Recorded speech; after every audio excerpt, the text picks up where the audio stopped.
Bonjour à tous, bonjour Sofiane. Bonjour Rachel. Donc ça fait longtemps qu'on n'a pas fait une vidéo, mais on fait des vidéos surtout d'après les émotions, d'après les tendances. Donc l'été arrive, en fait l'été est arrivé. Donc on fait une petite vidéo sur les amourettes de jeunesse. Ouais, d'enfance. D'enfance. Donc de nos jours ça commence, en fait ça commence de plus en plus jeune. À l'époque ça pouvait être vers 20 ans. Bon, ok là. À l'époque c'était beaucoup avant ouais. quand même. Non? Mais oui, parce qu'avant les gens étaient beaucoup plus sérieux, ils avaient des... Ok. Leur situation financière était déjà établie. Les jeunes hommes se mariaient, ils avaient 17-18 ans. C'est sérieux? Ouais. Je ne parle pas d'il y a 200 ans là. Non mais je te dis, il y a... quand même récemment c'était ça. Pourquoi? Parce que les gens étaient plus sérieux, plus matures. Un homme de 18 ans dans le passé était beaucoup plus mature qu'un homme, plutôt qu'un jeune de 18 ans aujourd'hui. Ouais. Donc, où on veut en venir? On veut en venir aussi sur le fait, c'est que de nos jours, c'est ça, il y a des gars et des filles de parfois 12, 13, 14 ans. Je te dis, ça commence de plus en plus jeune. Ouais. Quand je parle des gens qui n'ont pas de situation du tout. Ouais. Tu vois? Une fille qui est encore au secondaire, même peut-être 3, 4, 5, secondaire 3, 4, 5. Un gars qui s'en vient sur le point de rentrer au cégep ou encore, tu vois, puis tu te dis, mais est-ce que c'est une blague? Parce que moi, je vous parle en tant que grande sœur. Parfois, j'ai l'impression que peut-être que j'ai l'air de critiquer. Tu vois? Mais en réalité, je suis pas là pour critiquer, je suis pas là pour dire que je suis meilleure, au contraire, mais je suis là pour essayer de bâtir une meilleure société. Donc, prenez ça comme un conseil de grande sœur. J'ai des petits frères et des petites sœurs, puis je sais quoi, j'ai des amis qui vivent ça, puis ça me touche. Donc, ça me touche parce que je me dis, tu sais, je veux dire, vous êtes tous mes frères et sœurs, donc toi aussi, on est là pour ça.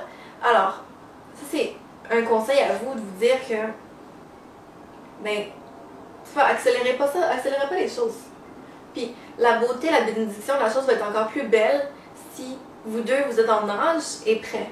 Alors que quand, par exemple, la fille, je sais pas moi, a 13, 14, puis le gars en a 18, 20, 22, 24, là, désolé, il y a un petit écart qui se donne. Il y a un petit écart parce que, vraiment, ça va prendre des années avant que ça se passe, on s'entend.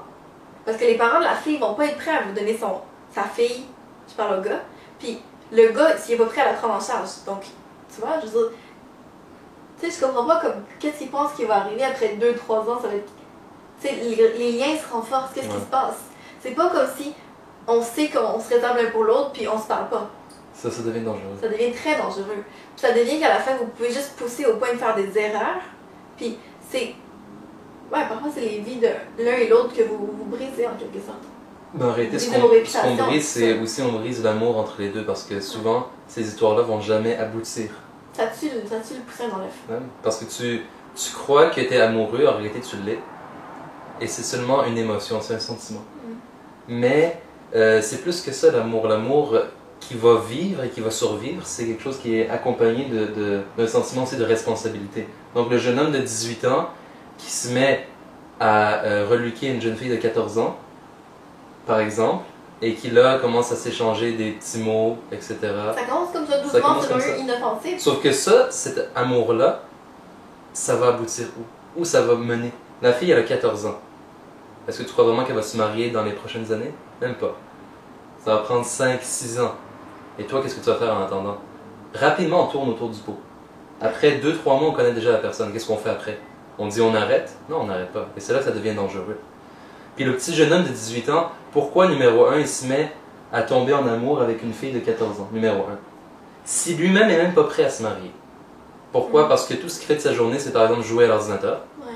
Tout ce qu'il fait de sa journée, c'est traîner au café avec ses amis. Tout ce qu'il fait de sa journée, c'est niaiser et c'est rigoler. Et lui, qu'est-ce qu'il fait le soir? C'est que le soir, en se couchant, il envoie des petits textos à sa jeune dulcinée. Alors ça mène où? Ça arrive où ça? Je veux dire, les parents, désolé, s'ils sauraient que leur fille est en train de parler à un tel homme... Moi, je serais pas contente. Ben, moi non plus. Moi, j'aurais de la peine. T'arrêtes de scraper la vie d'une jeune fille. Puis, vous voulez, l'amour, ce sentiment-là, on le contrôle pas vraiment. Tu sais, si après ça, à un moment donné, la fille est éperdument amoureuse du gars, puis, est-ce que tu penses, tu vas casser son cœur, parce que par exemple, ses parents ils disent, écoute, ma fille, les parents vont dire c'est inconcevable. Ça se passe pas parce que eux, ils vont voir aussi que le gars est rentré par la fenêtre. Tu sais, il s'est pas dit, bon, tu sais quoi, on a l'air d'être intéressés l'un à l'autre. Bon, on va s'attendre. Tu vois, il fait ses études, il s'active encore plus, mais de l'autre jour, c'est pas ça que les jeunes font. C'est que ils vont être encore plus poussés, désolé, c'est l'émotion. Ils vont être encore plus poussés à se mettre à essayer de rentrer l'autre dans leur filet, Ouais. parler, essayer de se rencontrer, des affaires comme ça, parce qu'ils s'imaginent que une fois que ça va être l'amour va être là, ben c'est long. Mais dans le fond, c'est quoi que tu as eu? Mais ça devient un jeu un peu de Hollywood, c'est du romantisme pur, c'est un jeu de séduction finalement, c'est essayer de séduire la jeune fille, et en réalité c'est facile de séduire une jeune fille de 14 ans quand le gars a 18 ou 22. Ouais. C'est facile. C'est sûr. Et après, une fois qu'il l'a eu dans son filet, qu'est-ce qu'il fait? Je veux dire, le gars, il devrait penser plus loin. C'est normal un jour de vouloir se marier, établir finalement fonder une famille. C'est un sentiment très normal et légitime. Mais le jeune homme, quand il ressent ça à l'intérieur de lui, et quand il voit qu'il est intéressé à une jeune fille, il ne devrait pas se ruer vers le jeu de la séduction, Non. parce que c'est seulement à court terme. Il devrait plutôt se ruer vers le jeu de la responsabilité. Exactement. Montrer à la fille que oui, il est intéressé à elle. Et qu'il va pouvoir la prendre en charge. Exactement, donc qui est un gars responsable, mature. S'il est aux études, qu'est-ce que ça veut dire? Ça veut dire que ses notes vont augmenter. Ouais. Parce que justement, il pense qu'un jour, peut-être, il va se marier. Et si il s'en va vers le marché du travail, eh bien, il va redoubler d'ardeur pour finalement être quelqu'un d'économe. Pas tout dépenser et dilapider sa fortune dans des niaiseries. Donc, le mariage et le vouloir de se marier, c'est une bonne chose. C'est une bonne chose, mais ça doit nous pousser à devenir de meilleures personnes. Pas nous pousser à devenir des genres de loups à la recherche de chair jeune et fraîche.